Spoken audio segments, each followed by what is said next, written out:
This story is never going to go stale. It's never going to get boring. These cases, unfortunately, happen in real time consistently, so you always have cases to base this new movie around if you want to go that route. There's just always going to be something so horrifying about someone breaking into your space.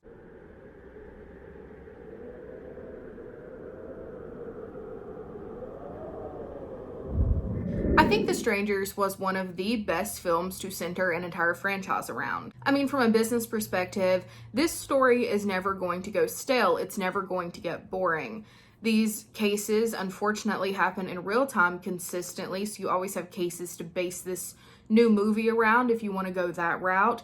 There's just always going to be something so horrifying about someone breaking into your space. I will say it's a lot more deserving than a lot of the franchises we have, but I know they've been around since the 80s, so we're just never gonna let them go. There are now 3 movies out centered around The Strangers, and I honestly want to rank them all, and I want to also talk about the new one, The Strangers Chapter 1. So let's get into it. Fittingly, we are going to start this video with The Strangers, the original, the OG 2008 film.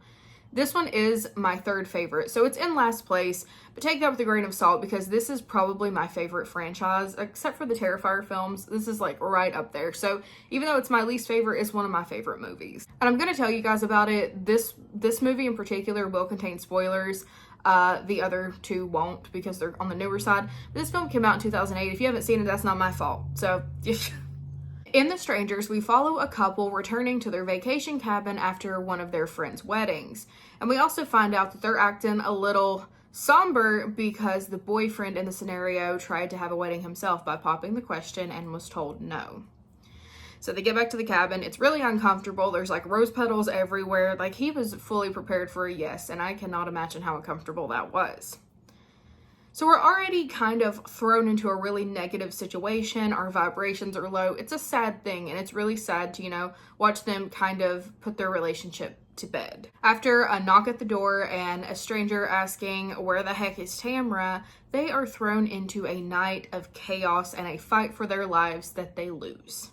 And the most terrifying aspect of this movie happens at the very end when they're like, "Why are you doing this?" And one of the masked people responds with, "Because you were home." The meaning behind that is to show that crazy people do not need a reason to do crazy things, and it doesn't necessarily need to be that you did something wrong to these people. It just means that you were in the wrong place at the wrong time and you were convenient for this to happen to you at their hands, which is a lot of times what happens in real life, and I think that's a reason that this movie is so effective. I remember watching, I don't know if you guys had DirecTV growing up, but there was this channel, I think it was called like the Chiller Channel or something like that. But they would have scary movie countdowns, and I would watch them consistently as a child. And every single time, without fail, The Strangers was #1. And I think it's because of this.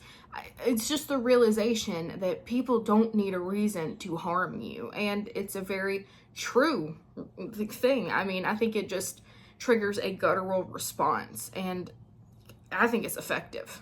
All right, let's get on to my #2 movie, and that is the most recent Strangers film, The Strangers Chapter 1, which is part 1 of a trilogy that is set to come out. I think they said the second one might be out this year. I could be mistaken. It might be next.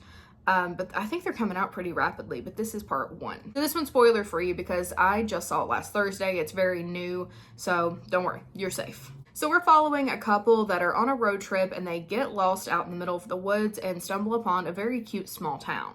They stop at a local diner because they're starving. They come back out and their car will not start. So they're now at the mercy of the local mechanic who cannot get the part they need until the next day. So they're like, "Oh no, what do we do?" And one of the locals is like, "There's one of them rental cabins from the internet out in the woods that one of the hunters here rents out when he's not using it to hunt. You could go stay there." So that's where they go. They're getting cozy, everything's fine, and then they get a knock at their door asking where Tamra is and if she is home. Much like the first one, we are thrown into a night of chaos.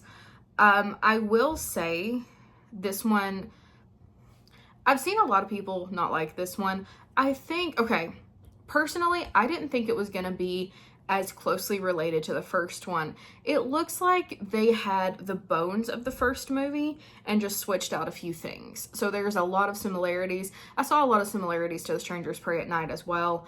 But I kind of wish they had made it completely separate, because they didn't really market it as a reboot, and it kind of felt like they were trying to do a reboot, but they were also trying not to because a lot of things were different.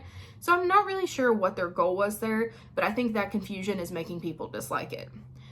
Because I can't really see another reason to dislike it. The gore was great. I liked the storyline. A lot of people said they didn't like the characters, like the main couple. I liked them better than the first.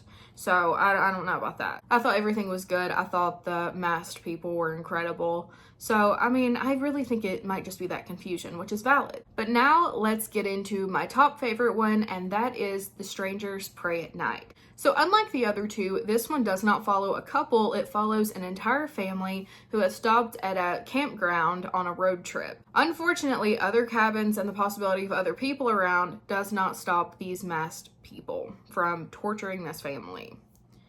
And I think that also made this movie scarier for me, is because, you think about all these movies, like a little cabin by itself out in the woods, you're just kind of expecting something bad to happen, but proximity of people nearby always at least makes me feel safer. And I watched this and I was like, so I'm not safe anywhere. Noted. And you're not, to be honest.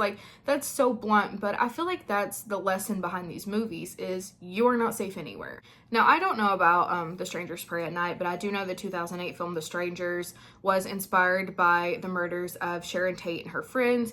It was inspired by a case that goes by the name of the Kitty Cabin murders, and it was inspired by a string of break-ins that happened around the time that the filmmaker was making this movie. At the end of the day, it's really just a lesson to be vigilant, to know your surroundings, to, not open the door at night. That's something that bugs me, because I would never. If someone knocks on my door past 8 p.m., that's your damage, dude. I'm not opening the door. But on that note, I don't know what time you're watching this, but this is your sign to get up. Make sure all your windows are locked, lock your doors, and don't open them at night for strange knocking. And if someone knocks on the door, you open it and they ask where Tamara is, God help you. Anyways, that's all for me today. Go see The Strangers Chapter 1 in theaters. I promise it's worth it. And yeah, tell me what you think. All right, bye. Jade. There are a bunch of franchises still around from the 80s that need to be put to rest. I've had enough. It's enough. It's enough. They're done. They're old. Let's just let them go. Side rant. I understand the reasoning, and it's money. But I just wish some of these directors, or whoever's in charge, I assume it's directors, will just let franchises go, because it just becomes boring, and then it ruins it in a way, you know what I mean? Like the Conjuring films, I'm so scared they're gonna go on for too long and just lose their grip, you know what I mean?